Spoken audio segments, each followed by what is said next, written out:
Hey everyone, this is Derrick Broze with the Conscious Resistance Network. I'm here in Costa Rica, the Freedom Cells Costa Rica retreat with my buddy Kenny Palantano, who you've known from the Greater Reset, from numerous different initiatives, and we're going to go on a walk through the jungle. Let's go, Kenny. Yeah. And we're taking some time to connect because, as you guys know, I've been funding for the Pyramid of Power project, my 17-part documentary series, and first off, big thanks to everybody who has participated in that. We raised a total of $7,500, and $5,000 of that, or about $4,500, was through our typical kind of your more mainstream crowdfunding campaign.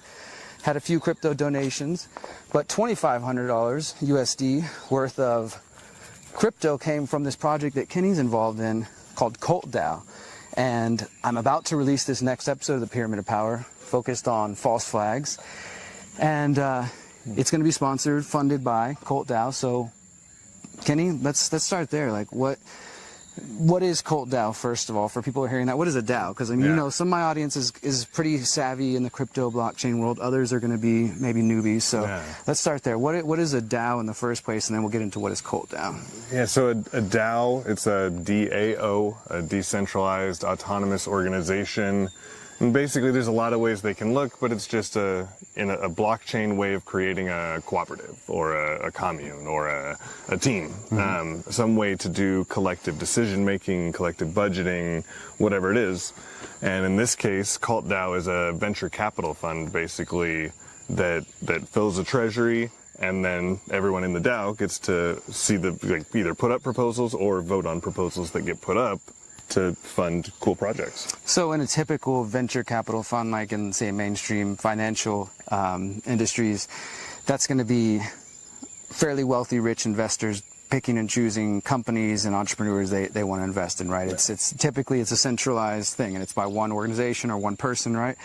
But as you said, in this case, with Cult DAO, it is decentralized and it's a venture capital fund. So you put those two things together, and the community, those who choose to participate, get to play a role.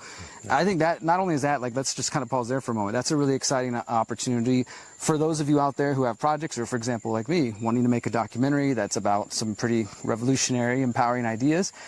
I don't really know too many, NPR grants I'm going to be available, I'm going to be getting, or, things like that. There aren't always going to be the options available to those of us who are sort of outside of the mainstream. That comes to when it comes to getting a bank loan or, the other typical financial ways to start a business or to do something, right? So this provides an opportunity that's not stuck in that old system. So that on its own, I think, is valuable and worth talking about. But even further than that, let's talk about some of the principles that Cult DAO specifically represents. Let's see if we can walk and do this. Yeah. So the manifesto, the white paper, basically the launch document for Cult DAO, lays out a whole lot of things. It starts with kind of a story, kind of setting the tone for where we're at in the world and how the founder of the project got to his understanding of the world. And then it goes into how the project runs. And basically, there's 3 tenets for proposals, and then the people get to decide each time. But it's pushing for, promoting, building decentralization, fighting against centralization, and for a noble cause. And in the FAQs, it's like, what does a noble cause mean? He's like, well, the liberation of mankind is the noblest of causes. So it's like, it's a little vague, but it's pretty clear too. Sure. So this isn't your typical, like, for those, especially those of you in the audience who are, I think, crypto skeptical, blockchain skeptical, which would include Kenny and I in that group for a lot of projects. This is a project that actually has a value. Sometimes the complaints people say about the crypto space, especially with millions of coins, often known as shit coins, is like, well, what's the whole purpose? What is it? What functions it serving? What is it doing? Or is this just a new way for somebody to try to get rich and then encourage other people to buy my coin, right? But in this case, we're talking about a project that is providing value, that has a specific ethical mindset that is about, as you said, revolutionary stuff, fighting against centralization, promoting decentralization, and promoting a noble cause. So this isn't just you want to put in a proposal to fund your own personal project unless it fits under those sort of categories, right? So besides my documentary, what are some of the other types of proposals and things that you've seen passed in the cult community? Yeah, well, there's been a good spread. The project's been out for just over 2 years now. And in that time, there's been, I want to say, 115 or so proposals passed, just over 115, 60 that were voted on and didn't pass. So it's not like everything's getting through. Yeah, it tries to focus on seed funding for projects a lot because that's where, you know, the maximum impact and potential profit comes when you're investing. But then there's also been a bunch of donations for like the Dutch farmers protest, for the Tornado Cash Defense Fund, donated to Anonymous, and then sponsorships for like Ethereum Denver, Ethereum Barcelona. The multi-prong proposal that funded the Pyramid of Power also got a sponsorship for the Exit and Build Land Summit. Which we're both going to be at in Texas next month. Yeah. So there's things that are protocols. There's things that are actual crypto projects with a crypto. There's this Antara movie, which is about this hero character from the Middle East, this cool freedom fighter, and they're making a like multi-billion-dollar movie out of it, or multi-million-dollar movie out of it. Wow. And they did like a crowdfunding NFT launch, and Cult got a big, I forget the percentage, but like a big percent of the NFTs in that launch.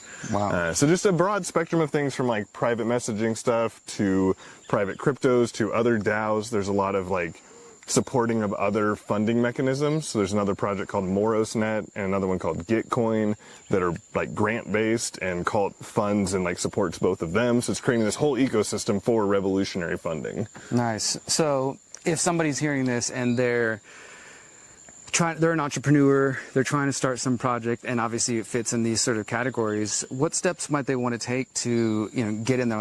We don't have to get into every detail, but how would somebody go from, hey, I'm hearing this, I'm interested, I hear you, Kenny, like I've got a project and I've been looking for funding, nobody will give me funding because it's too out there, you know, the bank doesn't want to support me.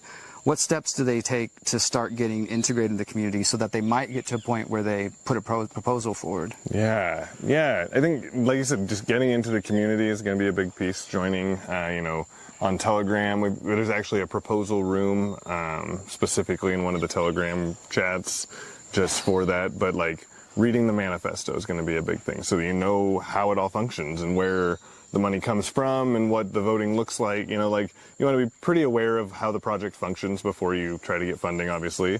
And then, just kind of dropping in, seeing what the tone's like, chatting with people. You know, the top 50 stakers, the top 50 accounts by the amount of staked Cult they have are the ones that get to put up proposals.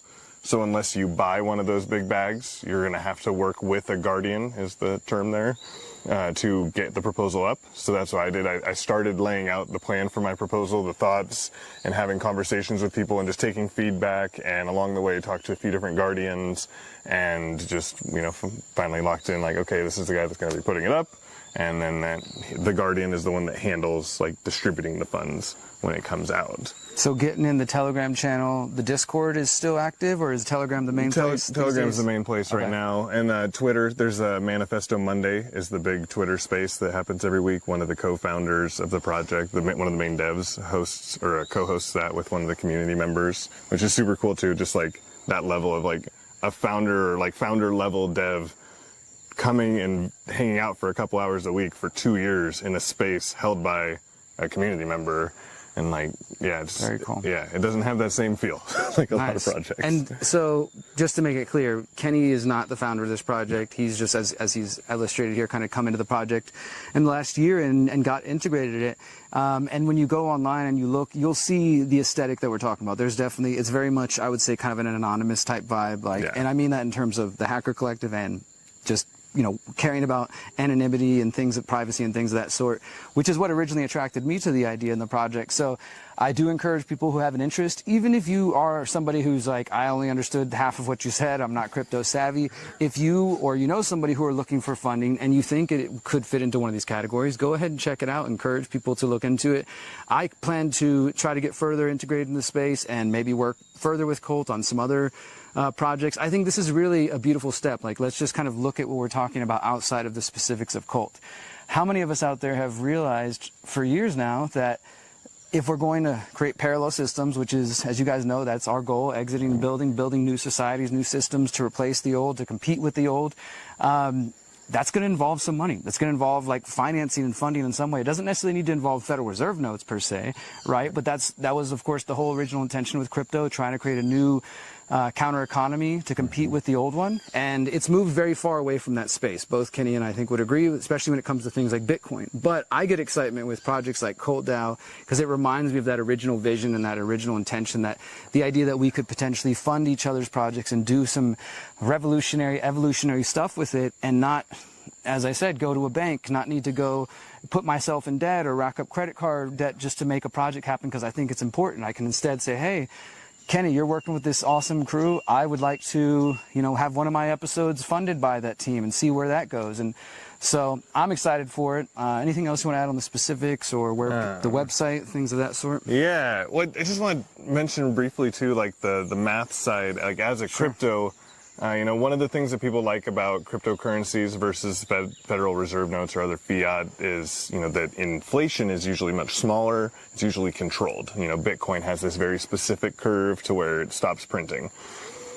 With Cult, it's not even inflationary. All the tokens were there at launch 2 years ago, and it burns every time a proposal passes, 2.5 Ethereum worth of Cult tokens are destroyed. And then every time that we get investments back from something, all of that is used to buy Cult on the market, helping support the price. 50% of that is burnt, and 50% of that is sent to all the stakers. So it's like, it's paying you an APR, it's giving you money back. In that sense, like if you have your staked Cult, it's gonna get bigger and bigger, the number of Cult you have. And the number of Cult in the market is ever shrinking. So even if the total value of the project stays the same, the value of each token is gonna slowly go up over time. And there's a layer 2 ZK rollup blockchain called Modulus coming out this year. The testnet's already out. So it's a layer 2 on top of Ethereum. Again, if this doesn't make any sense to you, don't worry.